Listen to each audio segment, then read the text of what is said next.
online, Yeah. people are being slut shamed, Yeah. swingers are being shamed, being told, how could you? One of my favorites is when vanillas come in and chime in and talk about all the diseases we must have. That's their favorite. Yeah. And it's like, wait a minute, were you there? Because we were more careful than anybody you've ever known, and certainly more careful than your spouse was when they cheated on you, and that's why you feel the way you do. Research has actually shown that people who practice consensual non-monogamy have about 3 times more lifetime sexual partners than people who practice monogamy.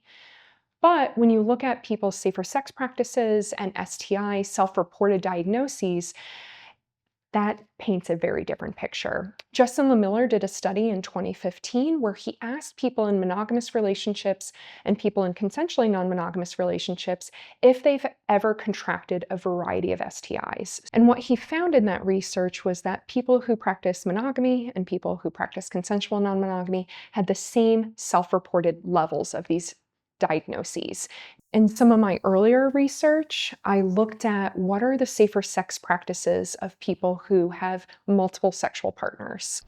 And when looking at that, we also found that people engaged in consensual non-monogamy were more likely to use a range of safer sex behaviors like condoms, sterilizing sex toys, more likely to get frequently tested for STIs, more likely to disclose that information, and importantly, more likely to inform their partners that they had sex with someone else.